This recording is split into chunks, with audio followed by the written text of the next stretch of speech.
1991, everything changes. But it didn't start in 1991. We had just become tired by 1991. Oh yeah, very tired. It seemed like everything was getting repetitive. It was the metal scene that I burned out in '86. So much so, I don't think I listened to music for literally 3 or 4 years. I was just tired of all of it until grunge came along, and that's what revived me back into music.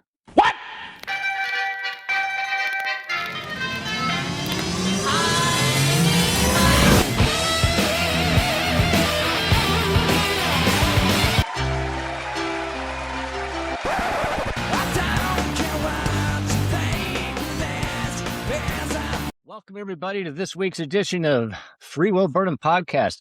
I'm Steve Patterson, and you'll notice it's free wheel burning now in the logo. It was a mistake, and I realized about half our episodes, it's either will or wheel. It's originally free wheel burning from the Judas Priest song, but then we accidentally did will one day. So I think we need to officially go with free wheel burning, get rid of this will, make it what it is. The logo looks nice now, so we're just going to officially dumb it going forward. The Free Will Burning Podcast. Hello, I'm your host, Steve Patterson. This is my brother, Troy. We are the Gen X transplant brothers, both born in 1966, both with the just absolute bonus of life of getting a liver transplant when we were in our 50s. And man, that really makes you appreciate life. Troy, how you doing today? I feel great that we got our wheels back. First off, today, we don't know how long we're going to go. We're going to be talking about something that I really wish I had more to say. And it is something that I've been changing my view on a lot over the past few years. And that is grunge music in general. For those that have been around the channel, you can go and look if you haven't been at all the stuff that we've talked about so far. My brother and I, Troy, we played in heavy metal bands back in the early 80s. We were pretty much done with it. I was done with it by 85. I played a little bit in 86. Troy was pretty much done by 86. But by the time the hair bands took over and the new wave of British heavy metal, which we were really into, sort of started to peter out, we were done. And I actually went away from metal altogether. Troy stuck around. And I didn't come back into the grunge thing until just literally the last few years. Before we go there, I want to do something real fast. I'm going to set the stage on first off, I want to correct something that I've already said here on the podcast. I was wrong. And Troy pointing out something he saw the same year clued me into it. I'm going to tell you what that was. And because it also sort of feeds into this, why I left metal the way that I did. So you'll recall, I talk a lot on the channel. Those that have been around, you'll recall, I talk a lot about how much I love Raven and Accept. Those two bands, despite Iron Maiden and Randy Rhoads having really a bigger influence on me musically as far as what I was playing in the day, my sort of lifeblood music, even to this day, even during that time, was listening to those two. And I had mentioned that I saw Raven and Accept play together in 1983 at the Chicago Metro in Chicago, the Metro Cabaret, as it was called in those days. It's no longer there. And so that was a great show. And I remember I was there. I had the white epaulets leather jacket that I was playing on stage those days that we talked about last week with our singer Danny Schaefer, who was in the band Blitzkrieg in those days. He remembers that jacket. I had it that night. And I remember it as being one of my most fun shows of all time. And then Troy told me, we're talking about that era. Troy told me that he ran into Judas Priest in the audience. It's a long story. Go watch the video of a Metallica warming up. In other words, the opening act for Wasp back in 1983, somewhere Palace West Theater or something like that and I think he had the venue wrong. It's more or less the same, but it's you see, this is how it gets convoluted here in a second, what happened to me. And I jokingly said, because we saw that Metallica had toured with Raven that year. I was like, can you imagine seeing Raven and Metallica? And so that's the way that left. And I was like, that would have been a hell of a show. And so I'm sitting there thinking, and all of a sudden I was talking with somebody. It might have been my mother actually about this, because I was thinking back to those days.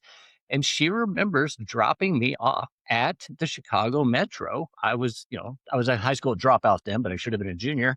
And to go to see the concert that night. And she remembers that there was another band playing that I didn't really know anything about, that I didn't want to go see. And I might be coming out early. And I was like, what do you mean? It was Raven and Accept. I remember the white flying V's. And I remember everything because it matched my jacket when Raven came out, or when Accept came out, because of course Raven guy had that Telecaster, and so there's the three of those guys. It was a great show. Well, lo and behold, guess what? Raven and Accept have never shared a bill together, and they certainly didn't play in Chicago together in 1983. But Raven did play at the Metro in 1983, and Accept played at the Metro in 1984. And Oh, I remember going to the Metro more than one occasion during those days. So that got me to thinking. I was like, did I really see? So I went and checked. Lo and behold, as you will see here, as I'm speaking, watch. See these white guitars on stage? See these two white flying V's on stage? That's the band that's playing just about the time I'm walking out of the Metro, and that band is Metallica. I was at wow. Raven and Metallica, and Whoa. I had no interest in Metallica. They were in the thrash vein. It was new to me. I didn't like it. And I walked out on what would have been, unless I would have gone back to see it again, my one and only time to see Metallica, because I've never seen Metallica, though I've seen Raven a number of times, Accept a number of times, Iron Maiden tons of times. Never seen Metallica, but how you like that, Troy? The truth comes out. I saw Wow. Raven in 83. I saw Accept in 84, and I merged the two together because the white two flying V's that Accept would have was the Right. same way that Metallica was at that time. That's why I remembered the white flying V's.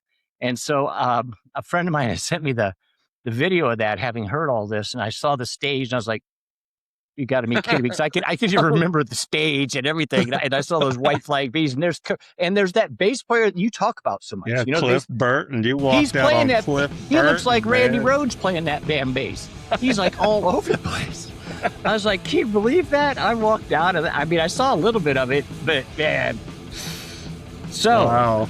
so that's why I was, because so yeah. So anyway, that when I talk about I left early, man, I was very honed in on the ones that I like, and anybody else just wasn't counting at that time.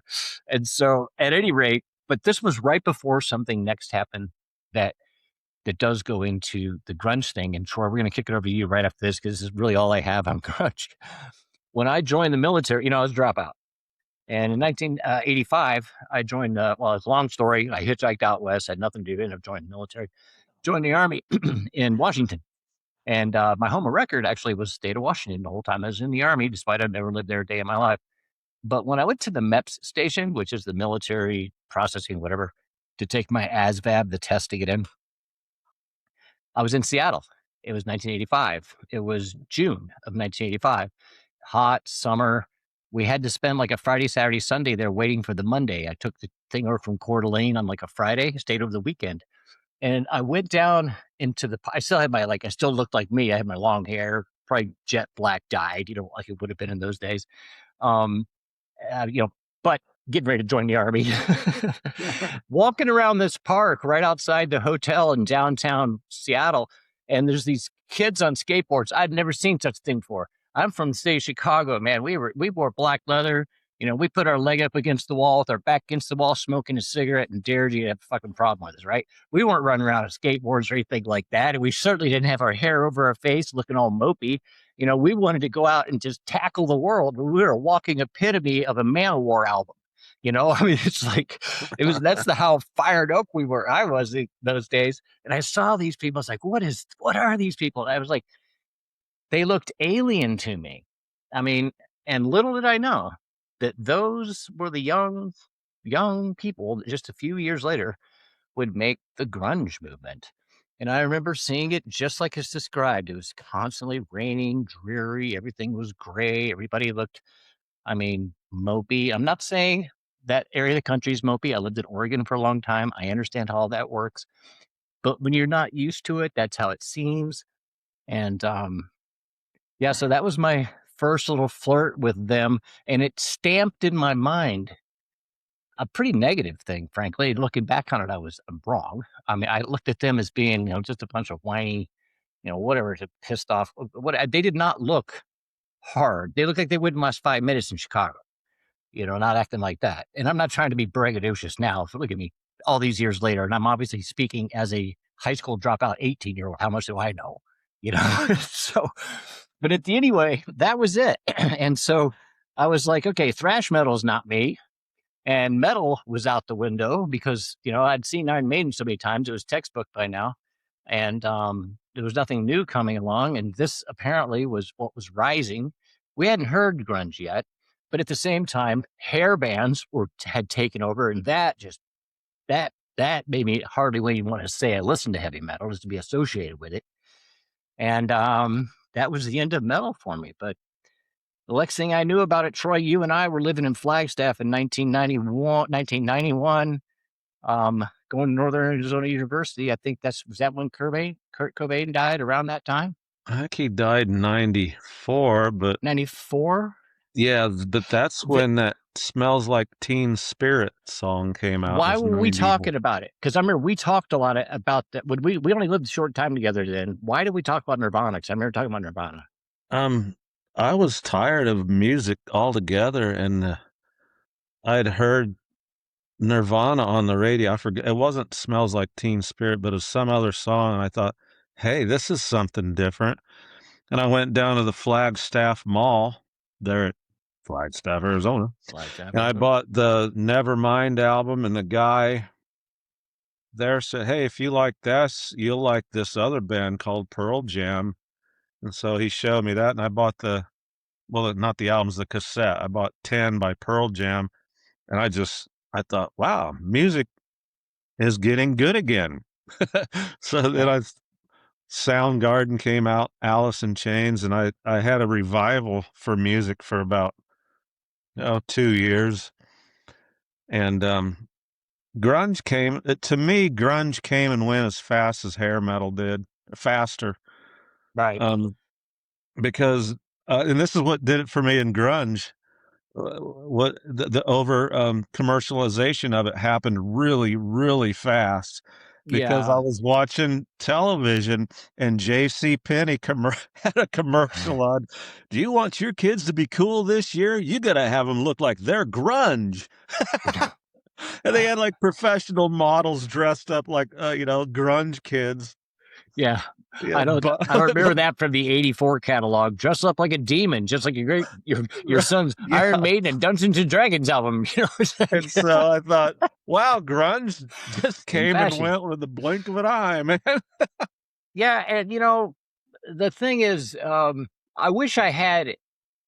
I just see by that time, though. To be fair, I went to the opposite extreme. By the time I was out of the military, I was listening to Grateful Dead. So me getting back into harder sounds via them at that time wasn't going to be the answer. There were other ones that seeped back in by the time the 90s were gone. But at any rate, I kind of remember the Black Crowes. Oh, I remember. Yeah. And this is where we're going to start reminiscing. One of our best rocks. Go ahead. They didn't fit in with anybody. I liked the Black Crowes.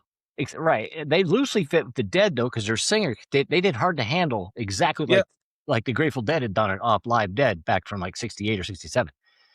They had some kind of rough, the guy was into the Dead or something, the singer. Yeah, they were kind of hippie-ish. Okay, let's just do it, Troy. We got to have one of our, I don't know if this is a rock star moments, it's rock and roller moments. We got to, when I think of that Black Crowes CD that you had, I think it was, tape, baby, and your red Camaro, do you recall a day that we had to go on a very long drive with one thing in mind? And I think that was the only thing we had, or at least we listened to it over and over as we drove from one state to another for one particular item. Do you recall what I'm talking about? Oh, yeah, I do know what you're talking about. We went to go get beer. Why? Why did we have to go get beer? Well, we had to leave the state we were in to get it. Because we were in Salt Lake City Yeah. and they didn't sell beer on Sundays. And the hotel we were in would only sell us a bottle of Heineken, like one at a time, for like $4 or $5. Yeah, it was Beck's. Bex, Beck's and right. St. Pauli girl. And it Right. says like, and it was more like $6 a bottle. We're like, what Right. the fuck is But this? of course, we were there for lunch. We're like, okay, we have plenty of time. And so we literally got in his car, and I think we had some like wine coolers we scored. This is terrible to say all this, but this is a long time ago, folks. Yeah, we And got we at found him at the some gas station along the way, but we drove. So we're on our way to Las Vegas because we had to get to Las Vegas because they sold beer across the line and Vegas was the closest. So we left Salt Lake City at like noon on a Sunday and we then drove. And then we got off the interstate because we had to do, like these we little red roads. Remember that?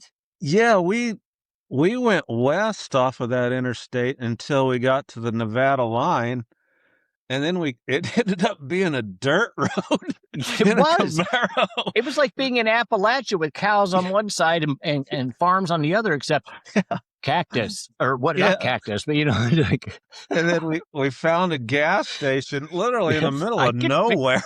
yes, And we it was like bought a as much tease, beer there as we could. Beer, wine coolers, and bottles of wine that's how until we we got could to get to Vegas. yeah, till we got to Vegas. And then we get to Vegas and drove right through and kept going back to our place in Flagstaff. Yeah, I don't We didn't remember why stop. we were even in Salt Lake. This was back at, we keep alluding to the red road days. We used to go on these vacations when we'd only take the red roads, no blue interstates. We'd go from like Flagstaff to Chattanooga only on red roads. And we Yeah. did, that was our best one ever. Actually, we went to Chattanooga, but we broke down too. We'll tell those stories another time. But yeah, the Black Crows, and we'll come back into some of the music here. But I think one thing I want to talk about real fast is why the Seattle sound had the Seattle sound. And I'll call it Seattle sound now instead of just grunge, because I'm sure there's people from other areas of the world that imitate it. But the way it came to be, it's kind of like doing the San Francisco hippie sound, not from the Bay Area in the 60s. It's, you might be able to do it, but it's part of the Petri dish. And so the Petri dish that you had up there was, and I've seen this talked about. I'll give you a little bit of a cheat sheet because I was watching, or I'll tell you, I was watching a little bit trying to find what the connection was between early metal and grunge without always going through hair metal. And part of the reason that this happened was that the hair metal bands and most of the bands in general were not touring all the way up into the Pacific Northwest to Portland and to Seattle, because it'd be like, I don't know, like 12, 15 hours north of San Francisco. And then it was something ungodly, like 30 hours west of like, Minneapolis or something like that. So, and there was two places. It wasn't like you're going to fly there like on the East Coast. You fly all the East Coast, you've got New Jersey, New York. Plus, you have a half dozen places probably in New York, 2 in New Jersey, you got Pennsylvania. They're all right there. Whereas you're not going to have that there. You're going to go San Francisco, Portland. Nobody's Seattle. playing in Grants Pass, or Let's Arcata, stop by. California. Yeah, then like they're gonna say, well, let's stop by here on our way to Anchorage. Exactly. We're gonna go play for for 5 reindeer and a And moose. some Eskimos. some goth Eskimo. The only black igloo in town is the metal Eskimo. I bet you that would be great. We got to find an Inuit metal band. But Metal Skimos. Metal Skimo. Yeah, we should watch out. There we're probably flirting with each other. That's as good as REO Metal Wagon or whatever you had. What was it? Iron Speedwagon. Iron Speedwagon. Yeah. Okay, but yeah, so that isolated them, and so you have this sort of, they were cut off from everybody else. It's kind of like West Virginia. And so when that happens, you sort of get left behind. And this way it was left behind. Obviously I'm only talking about music here. That area's, look, software out the, it's a very fancy area of the country nowadays. But in those days, maybe a little bit more wild and woolly. And so that's why that, and the fact that you had this weather, which everybody talks about. It's like every time somebody wants to move to the Pacific Northwest, they're like, yeah, it's like living in London. It's going to rain all the time, and it does. But I lived out there for a few years. It never bothered me. But you know, anyway, it's I guess just different where you're from. Although, it does lead to higher levels of. The only reason I'm pointing this out, I was just reading a story. It had the countries in the world with the most single people, and it turns out that like the three of the top 50 with single people are Scandinavian countries. And I was wondering, I was like, why is that? Why is Scandinavian? And apparently it's because they're all depressed. And I'm not saying they're all okay for anybody that's just got butt hurt over that, but you get my drift here. But apparently there's an ungodly amount of people that start taking antidepressants in like October because the dark's about to hit. And so if you have a similar situation like that with the rainy seasons, you probably would have an increase in people that would, get under the weather, so to speak. Well, that's funny because grunge, a movie came out called Singles, and it had all the grunge bands in it. I think in '91. Well, there you go. I mean, maybe, yeah. And so, yeah, I mean, not that we uncovered anything. This has probably been well documented. Maybe it's true, maybe it's not. I'm not trying to say, look at us, but you never know. But the rain, the distance, and there was no industrial spotlight on the way that there is today, because I mean, still in those days, the major ports would have been still San Francisco. Which, I mean, obviously Seattle had ports, but it really got blown up a lot, and since that time, according to the facts, anyway. So that's and plus you didn't have this sort of built-in, like, look at New York City or LA. You have a built-in infrastructure of entertainment already. You have Hollywood, you have everything else. You got promoters out the wazoo in both places. You even in Atlanta and Chicago, way more than you would have had in Portland or Seattle in those days. It'd be more like going to Milwaukee. Yeah, Sorry, Milwaukee. Sorry, Milwaukee. At least you have cheese, right? and beer, And beer. Yeah, but I don't know. Harley Yeah. Davidson. Yeah, well, they have Harley. Actually, yeah. Well, they had Harley Davidson. I think they're going out of business now because of tariffs or something like I heard a that. lot about that this morning. Hmm? I heard a lot of Harley Davidson shops are closing now. Yeah. Well, I Like, think in Florida they probably deserve it because I mean Florida is a state where you have like year-round biking, and they treat it like you're supposed to be a multimillionaire to be able to walk into a Harley shop. Like every little yeah, thing's got to be. I mean, the brand out the wazoo. Get over it, man. You're a great motorcycle. Get back to business and get back to the kind of people that ride them, and not just lawyers and doctors. right, exactly. Yeah, that has a lot to do with that. So yeah, dance with the ones that brung, as they say. So now let's talk a little bit about um, metal and grunge. So let's talk about the connection here, because for a long time, I used to sort of have this sort of bitchy little way that I'd talk about grunge as them being just, depressed kids and all this, which, hey, might be the case. But at the end of the day, who cares? And what the fuck am I saying, right? And so here's the way that I now see it. I I never had anything against grunge, but I did have something against hair metal, and I still do. Okay. Yeah. And so if I can see, well, I don't know about connections. If we want to start getting all melodic here, well, note structures and all this, obviously it's going to carry through because there's rock and roll. It is they are analogs of each other. It is an analog of the earlier songs stuff. But I like to see now as grunge being a little bit of an effort by heavy metal to try to reclaim its soul after that weird experience of bleach blonde makeup and let's all look like the woman next door type of type of metal, just so we can get on the next pack of bubble gum and get our commercial on Sears. I mean, that killed our metal. Those people killed our metal. So Yeah, um well, and I'm sure there are songs from that era I like. I mean, you've heard me admit it on here that every rose has its thorn. That band is a poster child, but I think it's a great song. So it is what it is. But grunge, now they bring it back to the street level a little bit more than when I was sort of saying they couldn't hang in Chicago, hang a lot longer than one of these hair bands. So, yeah. you know, and at the end of the day, I'm not trying to play like Mr. Masculine here or anything. Look at me, tough guy. But you get what I'm saying. They have more of that grit, more of that dirt. We have to freaking they're processing their feelings out loud. We were supposed to not talk about them, but at least they were being real about pointing out what was really important in the world in a different way, as opposed to just glamorizing having sex and doing drugs. And yes, it's sex, drugs, and rock and roll, but that's the spirit of it. It's not the freaking commercial. It's not your sticker. You aren't the drugs. That might be what is behind this whole thing, sort of the spirit of it, but still, they took it too much to the face of that and made it a mockery, I think. My rant. Yeah, the heavy metal thing, like, I was starting to get into the grunge band. I'd already abandoned metal, and a friend of mine said, "Hey, you wanna go see Anthrax?" I said, "I'm not really into that." He goes, "Oh, there's some band called, Alice in Chains." I've never heard of them. This band, Alice in Chains. What the hell kind of name is that? I said, "Did you say Alice in Chains is playing?"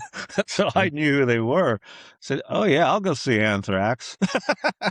And like you with Raven and Metallica, I saw, Alice in Chains, and when they finished, out I go. I never saw Anthrax. Well, that's there's been other times we've done stuff like that.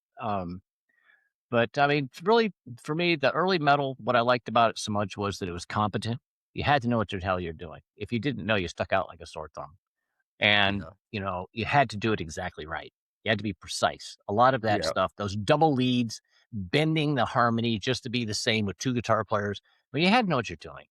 And you had to be respectful of it. You couldn't it wasn't I don't remember drunken, sloppy metal bands.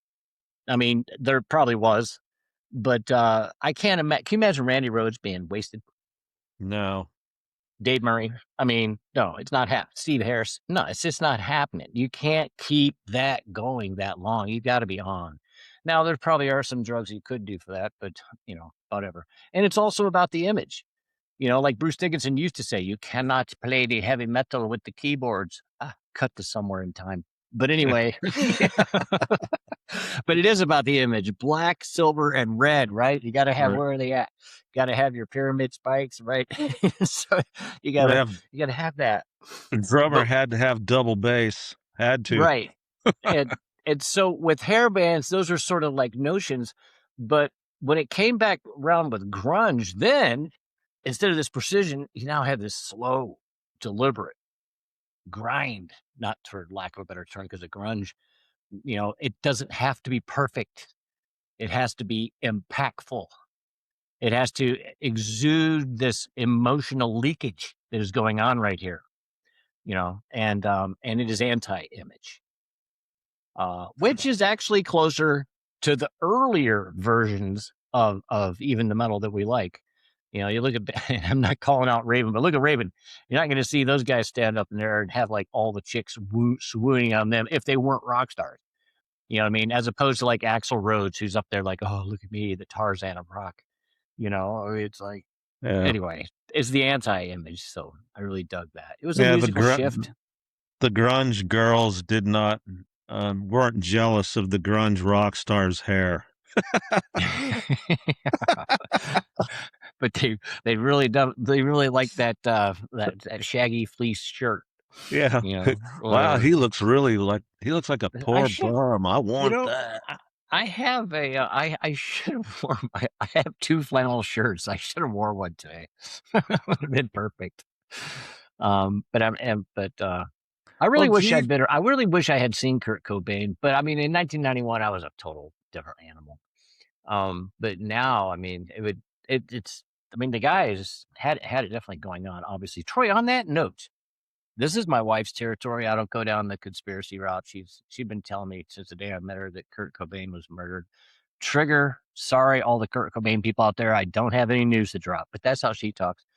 Troy, it came up in the news last week, and or recently, when we started talking about this, I asked Troy, since you're the grunge guy, can you look in and find out what hell's going on right now? So what were we able to find out? What has come to light in the last few weeks? Because it's back in the news. well, they, They, whoever they are, all of have come them. out to say that it's believed that that was a homicide now. And from my understanding, he had more heroin in his body than he could have possibly had to actually have killed himself. The toxicology report says he was dead before that gunshot went. I always thought, and of course, not to offend anybody, I always thought Courtney Love had something. She knew something. Right. I just and well, she hired a private investigator when he disappeared. And I watched a show on this. The private investigator felt like um, the longer he talked to her, the more he felt she was more of a suspect than anything. But I think it was and she had a prenuptial agreement and Kurt Cobain was going to divorce her, and she wasn't going to get anything in the divorce, Mm-hmm. like 50 grand. But if he was dead, she was going to inherit, I guess, the rights to Nirvana's music. Well, Oh, there's a so mystery. eh, was there some connection to the Grateful Dead? I don't think so. Not to my knowledge, there wasn't. I'm gonna you ponder. I'm gonna Google Kurt Cobain Grateful Dead because I remember hearing. I think it's something like her Kurt Cobain. Yeah, I it's know he hated the Grateful Dead. I know he hated. Yeah, he famously despised them. no, I didn't know Uh, that. outdated hippie culture. Yeah, it sounds like me talking about him at the time. Seriously, that's exactly. Come on, it's a kid. He's doing the same thing. He probably would have changed his tune. Most of those people do when they realize that music sounds different to different people, as I am Yeah. today. Um, yeah, he had the Kill the Grateful Dead shirt, but there was something else. Let me see a Courtney Love.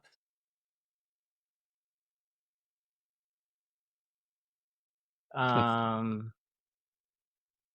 I don't see how. yes, here it Oh, is. Courtney Love's connection to the band stems from her father, Hank Harrison, who worked as a manager for the Grateful Dead. really? Yeah, Wow, that's interesting. that is interesting.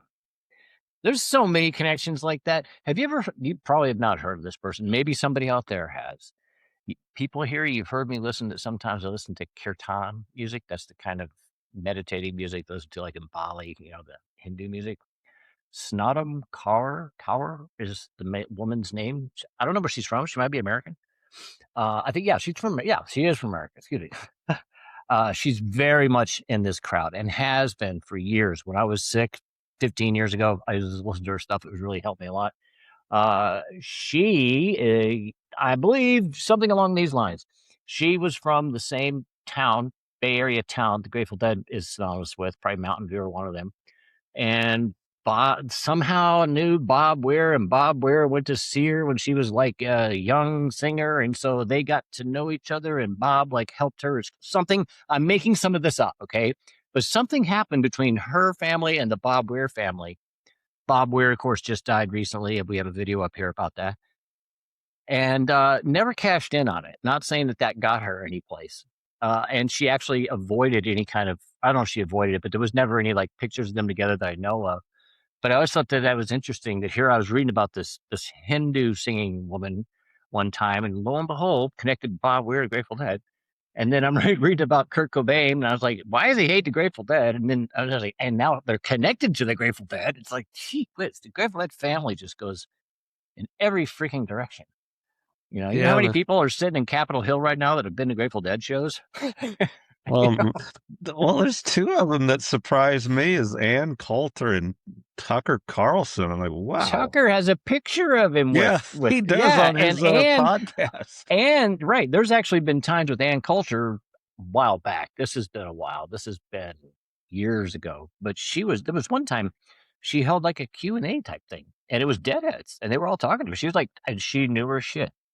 She was like, yeah, I've been to Deer Creek and all these. I mean, she knew venues. I mean, she knew all this stuff. So, but there's a Gee. lot of that. There's a heck of a lot of that. In fact, there was a guy, not to get too far off the line of here of Bob Weir. Hey, Kurt Cobain got us there by hating him, okay? But there was a dude I thought this was a little over the top, but there was a guy from I guess the Bay Area who represents the California district went and read a thing in front of Congress after Bob Weir dies, right? And he gets up there, and it's nice little speech. It's good. I mean, Bob, believe me, these guys were much bigger than people out there that don't like the Grateful Dead or hate them. You really have no idea about the impact these people had in a lot of ways. And it doesn't matter if you want to know or not. Don't learn it. Doesn't matter. It happened though, either way. Um, but he goes up there in bare feet on the House floor. So he's walking down the aisle with his full suit congressman with bare feet. And then at the end of it, he gets this like giddy little look on his face. And he's like, and I'm doing this today out of respect for, and I looked at him, I was like, dude, you look just like you're during set break in like 1998. You just dosed a bunch of acid, man. You look like you're just on cloud nine right now, Smurf level 1000. He's got this googly look on his face, But I mean, hey, man. And he's right. Bob did run around in bare feet a lot, especially on stage. But I thought it was just funny that here's this like totally conservative looking dude. And he's a deadhead. So anyway, back to grunge. Troy, we've got a few minutes left here. I want to ask you about some bands because I simply don't know. And when I was watching videos on grunge, trying to just catch myself up, because when I think of grunge, I think of Stone Temple Pilots, I think of Soundgarden, maybe I think of obviously Nirvana, and then all the stuff with David Grohl that has sort of come out as a result of all that. I forget what all that was called, but you know what I mean? That crowd. Yeah. Anybody San Francisco or anybody Seattle. But I started hearing names like Linkin Park, Limp Bizkit. And first off, I was like, are they metal? Are they grunge? But they were in this sort of grunge / metal top list. Yeah, what are those people? I think that was kind of the post grunge. I think that's what like people were getting tired of grunge, and it mutated into that. It's kind of heavy metal and hip hop combined. So kind of like heavy metal meets Chili Peppers? Yeah, right. Yeah, and with more rap in it, and the record player going kind of stuff. Okay, and I think that's when I completely dropped out of music. I was like, okay, I'm old. Well, when you hear the rednecks up there singing all their, when you hear a country song and they're trying to rap, I love it that they call that hip hop. That's exactly what that is. Hip hop. Oh, right? That's good. Hip hop. Right. Okay. So what is it when you have rap with metal? Because it's not hick, because it's not country. Rapple. Rapple. No, I don't know. We'll work on that for next week. That's your assignment, Troy, for next week. So there was Link, and then there was a whole bunch of other ones. But now there are some that I guess are considered metal. I mean, it's kind of like, when do you stop calling it metal? Because they're all rock and roll. Are they all rock? Is metal rock? So it's weird here. But so we're still calling it metal. We called it heavy metal with like Deep Purple. And then we had a new wave of heavy metal, which is Iron Maiden, Judas Priest. Then we had thrash metal / hair metal come in around the same time. And then we got a whole bunch of them. We got Bathory out there starting back Viking metal. We have Slayer and Venom out there starting whatever that is, demon metal, which somewhat thrash depending on how you do it. And then it just goes crazy. Goth metal. I saw a list that had like 15 different metals. I hadn't even heard of half of them. Yeah, and I suppose all of those bands are in there. Yeah, metal went crazy. Goth metal, yeah. Black metal, when it's like more of a satanic thing, I think. Right. And there's new metal. Oh, my daughter my daughter, when she came down to visit last year to Bogota, Colombia, had on a big jacket similar to the white Epilep one, and it said Restless in White or something like that. Is that band? I have no idea. I think that's what it's called, but that's her metal. And she sent me it's like really extreme hard metal. I mean, it's metal, I guess. Do you call that metal? But it's also rock. Is it rock? How many forms of disco did they have? Was there hair disco? New disco. Gothic disco. Gothic disco. Viking Afro disco. Afro disco. See, that's where you go somehow wrong, right there. Well, I guess we made it past that. 2 years ago, we got banned, but for making a joke, right? Because obviously we mean much more by it, right. Afro. Then we had crazy bands like Primus. Where did they fit in? And tell me about them.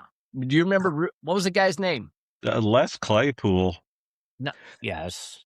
Did you know that Primus, Tim Alexander and Larry, they came from that Jerome, Arizona band. We used to go see them all the time. I forgot their Major name. Lingo. They came from Major Lingo. They came from Major Lingo? Yeah, they quit Major Lingo to go to San Francisco where they met Les Claypool and formed Primus. Oh, so that's it then. Remember, we were trying to figure out who do we go see at Monsoons in Flagstaff when the guy broke his jaw? That was Primus. Yeah. Right. And so the guy, we can't remember his name. We got to tell you about this friend of ours. He was like a wrestler dude.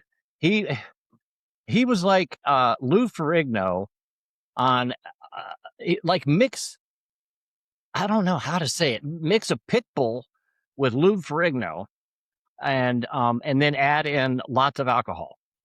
And that was him pretty much all the time. And so this friend of ours we had was very much into mosh pits. He loved going to these shows with mosh pits. We knew him from our Arizona crowd. Oh, and he would. And I mean, this is the kind of guy you'd be hanging out. Next thing you know, you're in a headlock and you can't breathe, and there's nobody in the room that can resolve this. This is like the snapping turtle. You're waiting for thunder, And so this guy was, sorry, I hit the camera. This guy was just a madman. And it was at that show, he broke his jaw. They came to Flagstaff and he was out there. They broke his jaw. His head was literally looked like a pit bull. But another night, we went to Monsoons with him, Troy. This is one of my another favorite crazy story. Do you remember we all went out to breakfast the next morning to get our Grand Slam breakfasts at Denny's at Flagstaff on that one on the east end of town on Interstate 40. Do you remember what happened with our big friend there, his pronouncement? Yes. He stood up and announced a big announcement. Everyone to must the whole know restaurant. This. He stood up and he goes, "I must manure." So, picture this. The whole place went quiet. He stormed off to the bathroom. Then slowly people started laughing. So picture the scene. This is like a Sunday morning. We're all wiped out. We've been out the show the night before, right? And we had like a table, like 8 of us or whatever. We're sitting there ordering our breakfast, smelled like everything bad in the world. And the whole place is full of non-Mormons because they wouldn't be there, although the area is largely Mormon, but the good folk with their families. Sunday morning having breakfast. And the place is packed. The windows are all up, fully lit. It's like Americana 101. And he literally just stood up, put his hands on the table and stood up, and everybody saw it. And he belted it out. "I must go manure." And then he just turned and walked to the bathroom. And he was so big, it's like you could feel the whole Denny's would shake. And slowly the laughter started to rise. Of course, all of us, we were already on the ground in tears. Oh, man. So, yeah. I don't know, but we can't remember his name. It's not Rude Bob. Rude Bob was another friend of ours, but I always want to say Rude Bob. He's like Rude Bob, but he was bigger than Rude Bob. Yeah, but Rude Bob had a guardrail. He had this part where he would sometimes, because he had this other friend of ours. He had a very technical job, and so a lot of times he had to be totally on. He's always clean cut, had his fancy little mustache. He always looked like Magnum PI, at 20 years old. And most of the time until it got out of control. And then the blow would get too much and everything. And then he's just like, yeah. Yeah, and we're not glamorizing these stories, folks, because remember, we had to pay the ultimate price. Both of us ended up giving liver transplants, me in 2019, in 2023. So we are not condoning this behavior, unless, of course, you can somehow fly your ass back to 1990s or 1980s and somehow get away with this like you could then. Today, not so much. So, Troy, we started talking about grunge, and mostly we talked about everything we were doing while we weren't listening to grunge, or at least me. Any other grunge bands or anything like that you want to toss out here before we wrap this up? Well, yeah, I guess Major Lingo was kind of a for me, that was a metal to grunge, and True Sounds of Liberty was in there for me, TSOL, where it's just Yeah. kinda, I'm getting rid of this, and I want something new, but I don't know what it is, and I think Major Lingo in Arizona kinda filled the bill for that. They were really good, only just completely original kinda music.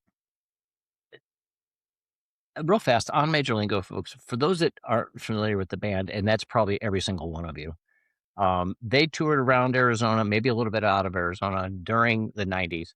I had just come off a Grateful Dead tour. Troy and I were living together in Northern Arizona, and we found these guys, and they played different set lists every night, which I was into. And the way their music was, it was sort of this ska. Yeah, ska, and it It was flowed really it well. right, and it flowed, it would pick up and slow down, but it was this ska, and, but they were so good, and then they had a guy that played pedal steel. So the Ugh. lead guitar was actually a pedal steel that was distorted and everything and had all kinds of great sounds. These guys were freaking awesome, and they would play at Spook Hall up in Jerome, like, all the time. So we'd go to see them, and every once in a while, they'd come down, they'd play, like, in Sedona, or they'd play in Flagstaff. I don't think I've ever saw him in Sedona, but I saw him in Flagstaff at Monsoons. And then one time, Troy, you and I decided to go on tour with them. And we saw him like in Flagstaff, Jerome, and then drove all the way to Tucson in like a Yeah, 4-day thing. I remember, Tucson, I remember Tempe. they came out at the bar in Phoenix or Tucson. We were sitting there, and I actually had a pad of paper like I was taking the set list. I was this much still a deadhead off tour. And they walked by and they're like, weren't you guys the show last night in Flagstaff? And now we're in Tucson, and we're like, yeah. And they looked at the paper and I said, and this is what you play. We had all their seeds and I had all their tapes. I have looked so many times since then. I cannot find any of it. I have found the singer. He's still out there. I forgot his name. He John just something. John something, right? He was they were really really good band. And if any of them ever see this, man, top shelf. The people that were there that knew that during the time, from the time you'd play at the little fairs there, the little community fairs where they just have a little stage, in Jerome or at Spook Hall or some. I remember we saw them in Prescott at Yeah, the Armory or at whatever the that Armory. was. Yep. Yeah, exactly. So, yeah, man, Hollywood those. Alley in Tempe. Saw him at the Hollywood Hollywood Alley in Alley. Tempe, yeah, yeah. And then that was the one, and then Tucson. We did all those in one. Yeah. Yeah, man. And so they were not grunge, but they were for They were Troy. They were they a were jump something into different, this man. more melodic. Yeah, Uh, they're like ska and hippie-ish because yeah, the it was like loaded with when deadheads. Loaded with all the deadheads. time. Yep. Yeah, They'd have the spinners, you know? yeah. Regular acts, real spinners too. Like people off Dead Tour lived in Yep. Arizona would go there Yep. because Jerome in those days. Might still be that way. Of course, in Jerome in those days, the mayor had the real long dreads, the little gray dreadlocks. Yeah, it was a ghost town that hippies resettled in the 70s, and Yeah, no now it's stoplights, no yeah, stoplight, no gas stations, no anything like that. nothing. Yeah, we stayed in Jerome a lot during that time. I still love We that town. we lived right at the base of the mountain there in Camp Verde. Yeah, Camp Verde, Yeah, Clarkdale. yep. So wild times, Troy. Wild times indeed. So I think we did a good job with grunge because I don't know enough about it, but I will give it the respect that I feel it deserves as a person from the earlier eras of metal, that they at least kept that torch burning hot in the way they did, as opposed to some other areas of metal, which I think are a little bit lacking, maybe set their own hair on fire in Yeah. the 80s. But I Oh, hope everybody I out got to there enjoyed mention it. another. Mother Love Bone was a great grunge band. Mother Love Bone. Where are they Yeah, from? they were from Seattle. Good. They didn't quite. I think that singer might have died before grunge got really popular. I think. I'm not sure, but I think because grunge just kind of came and went like that. It Well, it just came happened with so Kurt. fast. It came with Kurt. Kurt. I don't know. Hey, I'm not trying to take ownership of this for all you grunge experts out there, and I'm sure there's plenty of people that's all they talk about. But I would just say my initial thought on it would be that remember you mentioned the hyper commercialization of stuff. Yeah, Well, he was the epitome of a poster boy. He yeah, was, I mean, he was the Jimi Hendrix of that moment. Jimi Hendrix in 1969, but Jimi Hendrix up there, he was synonymous with the whole hippie freaking movement, right? From Woodstock, even though he had nothing to do with San Francisco, it would include San Francisco. yep, And that's how Kurt was. What didn't happen with Jimmy was that it wasn't just one locale. It was all over the world. In fact, he himself was from England, and there was shit going on all over the place. Whereas with Kurt, you didn't have as many doing it at the same time. Commercialism was certainly not there. Um, and I think that perhaps it might have just been, he might have gotten, I think grunge might have fallen a victim to marketing in the United States and how fast early versions of what we have today. How a fad can literally be here in 20 minutes, it's gone. That's just like that. I, you I, know? yeah, I think that the metal, the people that they said we're going to scrap this, the same people that made hair metal huge got a hold of grunge, said we're going to do it to this now, and just went way overboard with it. Yeah, I don't, I would have to, what are you talking about? Like The who? record Oh, companies, the they got record companies. Oh, yeah, yes. Oh, absolutely. yeah. They See what said we did here with little Timmy, right? right, Look, Mr. Lemmy here. He's not a beautiful boy. We're not right, going to promote Mr. Lemmy and that stupid looking pig thing with the horns, Motorhead. No, we're not doing right, that. Oh, these guys look much nicer. Iron Maiden, look at their nice hair. Oh, now they're wearing right. purple and spandex. They're looking much better, but they're still a good band. Oh, but look at these guys. They have Yeah, jewelry, yeah, eyeliner, bleached. I mean, oh, let's go with those guys. And we don't need Lemmy. Forget him. He's long gone. Iron Maiden, you're okay. You can play back there in the parlor. Just keep playing like that for the next 50 years. Everybody will love you as they do. I'm going to see them in October in Bogota, Colombia. I will not be seeing Motley Crue. I mean, actually, they were just here not too long ago. It was either Motley Crue or Bows Narrows, one of the two, played in Medellin. Uh, and my in-laws went. I never heard any review, so I don't know what I they would thought. imagine they sucked ass. Well, I see here. I don't know about that. I'm not going to presuppose they did, but I will say that you're from Colombia. Yeah, The connection in 1982. Well, whole different world. Plus age in general. But I'm also not saying that you had to be there to get it. But certainly, what you listen to from Shout at the Devil is not what you're seeing on stage today. yeah, Whereas if you listen to Number of the Beast, you're gonna hear Run of the Hills Sam damn close to that right now on yeah, stage, yeah. if not just like it. I mean, so and I'm not saying they're a one trick pony, but they're still very good. I doubt you're gonna hear Vince Neil hitting Live Wire anytime soon. No, no. So, and again, I'm not bashing these guys, but I guess I am. But I am. but I am. Okay, so this is not. This isn't about nostalgia solely. It's not about ranking these bands. We're just trying to, just sort of look at this. Walked out of Metallica in 1983. By 1991, we were walking out of heavy metal in general. Uh, Troy was on his way out, but if it wouldn't have been for grunge, man, who knows? We wouldn't have come back even to the degree we are. Despite the fact that I was never a big grunge person, man, hats off to them for what they did.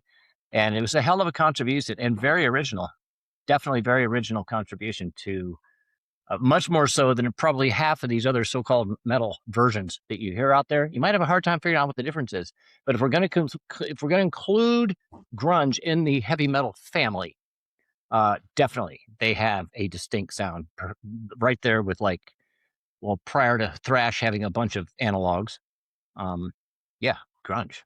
Give it up to him. Grunge. I think that was good. Troy, you got anything else on here? Yeah, Foo Fighters, and that's about it. I don't want to go on with the Foo Fighters. I love the Foo Fighters. Well, that's David Grohl, right? That's sort of his Yeah, stuff. that's Dave Yeah, I Grohl. sort of, yeah. And that dude too, man. That guy, he's an ambassador of music. And I'm sure there's probably people out there that know all kinds of shit. I mean, these days, say he did something, he's on to something, who knows? He might be on the list, but it's like, but suffice it to say, if none of that happened, I mean, the guy is definitely an ambassador of that kind of music. And Yeah, he has done very well for himself in staying true to that and not getting himself in some goofy ass trouble, not having a bunch of legal issues, whatever it might be. I mean, seems to be uh, definitely good for music in general, for yeah. rock and roll in general too. Oh yeah. Yeah, definitely has a lot to hint too, man. So, well, that's all we got. Troy, we will be back here next Friday. We'll try to get one of the former bandmates on for all you out there watching this. Remember, like, comment, subscribe if you like this kind of content. Ask us any questions. Be sure to give us any kinds of memories you have from this time. You can tell our memories are spotty. If you were at those Raven and Accept shows back in the early 80s in Chicago, I'd love to hear about it. Or I don't know, maybe if you haven't been driving down the highway in the summer of 91, seeing a couple weirdos driving by throwing wine coolers out of the car. Hi. That was us on rural routes, barbed wire. So anyway, that's all we got here from the Gen X transplant headquarters in Columbia. Free Will Burn podcast. We'll see you next Friday, man.